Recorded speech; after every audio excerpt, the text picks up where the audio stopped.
এই সময়ত যথেষ্ট আৱেগিক হৈ পৰিছোঁ। জন্ম দিয়া এই সংগঠনটোকে আমি ভংগ কৰিবলৈ গৈছোঁ। ভংগ কৰাৰ এটা সিদ্ধান্ত গ্ৰহণ কৰা হ'ব। আজি 23 জানুৱাৰী তাৰিখে আমি সংযুক্ত মুক্তি বাহিনী অসমৰ বিশেষ এখন সাধাৰণ সভা আয়োজন কৰিছোঁ আৰু এই সভাতেই আজি আমি যিটো সন্তান জন্ম দিছিলোঁ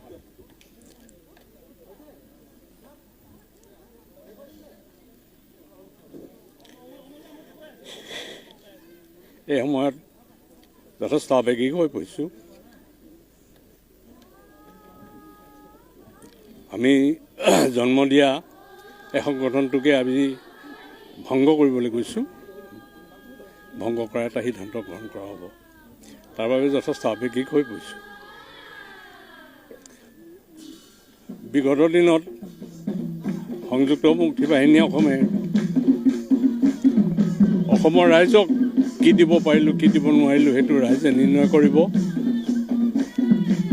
আমি চেষ্টা কৰিছিলোঁ, যিমানখিনি পাৰোঁ অন্তঃকৰণে খাটিছিলোঁ জাতিটোৰ বাবে, দেশৰ বাবে কিবা এটা আজৰি আনিবৰ বাবে। কিন্তু আমি অন্তিম লক্ষ্যত উপনীত হ'ব নোৱাৰিলোঁ যদিও যিখিনি পাইছোঁ এয়ে যথেষ্ট বুলি আমি অন্ততঃ অসমৰ খিলঞ্জীয়া জাতি জনগোষ্ঠীসমূহক কিছু ৰক্ষণাবেক্ষণ দিয়াত কিছু হ'লেও সক্ষম হৈছোঁ বুলি ভাবিছোঁ। আৰু অন্যান্য দিশতো কেইটামান দফা আছে তাতেই। সেই দফাকেইটাৰ জৰিয়তে অসমৰ মানচিত্ৰখন ভৱিষ্যতৰ কাৰণে যাতে সুৰক্ষিত হয়, ভূমিৰ অধিকাৰো কিছু হ'লেও যাতে সুৰক্ষিত হয়, সেইখিনি সন্নিৱিষ্ট হৈছে। আৰু সেইটো কাৰণেই আমি যোৱা 29 ডিচেম্বৰ তাৰিখে যি চুক্তি স্বাক্ষৰ কৰিলোঁ ভাৰত চৰকাৰ অসম চৰকাৰৰ সৈতে, তাৰ বাবে আমি যথেষ্টখিনি সন্তুষ্ট।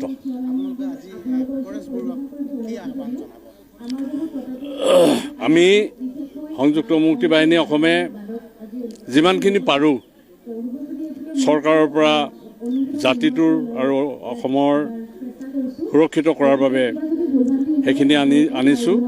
আমি পৰেশ বৰুৱালৈ আহ্বান জনাম, আমি যিখিনি নোৱাৰিলোঁ তেওঁ সেইখিনি যাতে অনাৰ কাৰ্যকৰী কৰে তাৰ বাবে তেওঁৰ প্ৰতি আহ্বান থাকিব।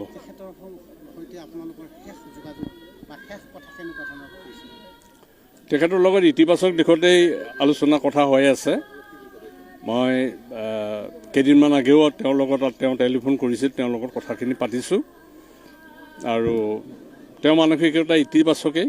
আৰু এই ইতিবাচক দিশত আগবাঢ়ি থাকিলে তেওঁ চিন্তা চেতনাৰে আগবঢ়াই গ'লে অসমৰ আৰু উন্নতি হ'ব বুলি মই আশাবাদী। আপোনালোক যিহেতু আলফাত আছিলে, আপোনাৰ এটি অতীতৰ কথা শুনিব বিচাৰিছোঁ। আৰক্ষী নহয়, সেনাবাহিনী আৰু আপোনালোকৰ লগত মাজত সংঘৰ্ষ হৈছিলে, তেনেকুৱা আপোনাৰ ক্ষেত্ৰতো কিবা হৈছিলে নেকি? নহয়, চাওক এতিয়া এটা কথা, মইতো পলিটিকেলি আছিলোঁ। এইবিলাক হীৰা সৰণীয়াই উত্থাপন কৰা প্ৰশ্ন। কাৰণ কথাটো হ'ল কি, মই পলিটিকেলি আছিলোঁ, আন্তৰ্জাতিক পৰ্যায়ত যোগাযোগ কৰিছিলোঁ। এইবিলাক ক্ষেত্ৰত মই আৰু অস্ত্ৰ লৈ পেলাই যুদ্ধ কৰিবলৈ যোৱা নাছিলোঁ। সেইবিলাক প্ৰশ্ন এতিয়া নাহে। আৰু এটা কথা সুধিছোঁ, যোৱা কেইদিনমান আগতে মহোদয় প্ৰেছ ক্লাবত প্ৰাক্তন সমন্বয়ৰক্ষী আলফাই তেওঁলোকে বহুতকেইটা দাবী আপত্তি কৰিছে, যেনে তেওঁলোকৰ চিকিৎসা সেৱা আন বহুত ধৰণৰ ডিমাণ্ড কৰিছে। তেনেকৈ আপোনালোকে চাওক, তেওঁলোক সেই 92 চনতে গুচি আহিলে। 92 চনৰ পৰা আজি কিমান হ'লগৈ? 31 বছৰ। 31 বছৰৰ এটা সন্তানে যুৱক হৈ যায়। এই 31 বছৰত তেওঁলোকে কি যদি কৰিব নোৱাৰিলে, আজি তেওঁলোককতো অসমৰ জনজীৱনৰ লগত 30 বছৰ আগে তেওঁলোক আহিলে, তেওঁলোকে নিজকে আত্মসংস্থাপনৰ ব্যৱস্থা কিয় কৰিব নোৱাৰিলে? এতিয়াতো আমাক জগৰীয়া কৰি থাকিলে নহ'ব। তেওঁলোকে 31 বছৰ আগে আহি নিজকে আত্মপ্ৰতিষ্ঠা কৰিব পাৰিব লাগিছিলে। এতিয়া আনক জগৰীয়া কৰি থাকিলেও লাভ নাই। এতিয়া আমাৰ লগত যিবিলাক ল'ৰা আহিছিলে 2009 চনত 10 চনত আহিছে, সেইবিলাক ল'ৰাটো নিজকে প্ৰতিষ্ঠিত কৰিছে, এতিয়া চেষ্টা কৰিছে। প্ৰত্যেকৈ যেতিয়ালৈকে নিজকে নিজে আত্মপ্ৰতিষ্ঠা কৰাৰ নিজা উদ্যোগ নাথাকে তেতিয়াহ'লে আনে প্ৰতিষ্ঠা কৰি দিব নোৱাৰে। আপোনালোকৰ ফালৰ পৰা কিবা কৰি দিব? নাই, আমি সেইখিনি কথা আমি চিন্তা নকৰোঁ, কাৰণ আমাৰ যিখিনি সদস্য আছে সেইখিনিৰ কাৰণে আমি লাগিম।